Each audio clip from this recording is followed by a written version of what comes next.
এটা কি করা হয়েছে বলতো? অনেকে বলবে পাটের জমিতে ঘাস আর পাট নিড়ানো হচ্ছে, কিন্তু সেটা হচ্ছে না। এটা হচ্ছে চার্লস ডারউইনের তত্ত্বটা প্রয়োগ করা হচ্ছে। প্রাকৃতিক নির্বাচন, যে শক্ত সবল হবে, যে বড় হবে, মোটা হবে, তাকেই রাখা হচ্ছে, আর যে মেহি সরু পাড়া হবে তাকে তুলে ফেলা হচ্ছে। প্রকৃতির নিয়ম, যে একদম সরু হয়ে থাকবে তাকে তুলে বাদ দিয়ে দাও, যে সুস্থ এবং সবল থাকবে তাকেই কেবলমাত্র নিয়ে রাখো। এই দেখো কীভাবে তোলা হচ্ছে, আগাছা তো তোলা হচ্ছে, সঙ্গে ঘন মেহি পাটগুলোকেও তুলে ফেলা হচ্ছে। এই চাষি ভাইটা কি সুন্দর করে তুলে ফেলছে, চাষ করছে।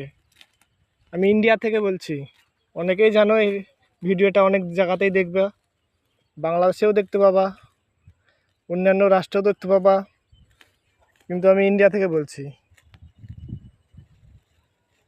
দেখো মাঠে কত পাট হয়েছে, অনেক পাট হয়েছে, অনেক পাট, শুধু পাট আর পাট।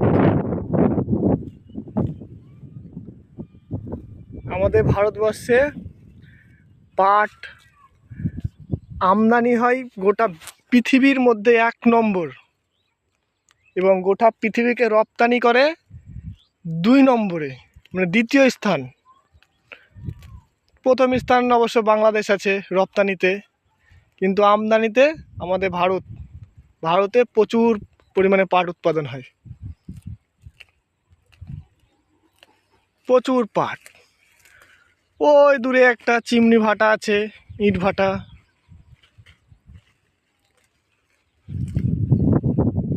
আমার ভিডিওটা মুর্শিদাবাদ থেকে করা হচ্ছে, মুর্শিদাবাদ থেকে, একদম প্রপার মুর্শিদাবাদ বলে না, মুর্শিদাবাদ জেলা, কিন্তু এটা নবগ্রাম থানা এলাকায় পড়ছে, দফরপুর মাঠ।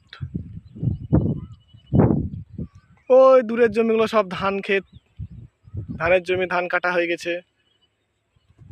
ওইখানে একটা মিনি ডিপ আছে, ওই ডিপ থেকেই সব সেচ ব্যবস্থা করা হয়।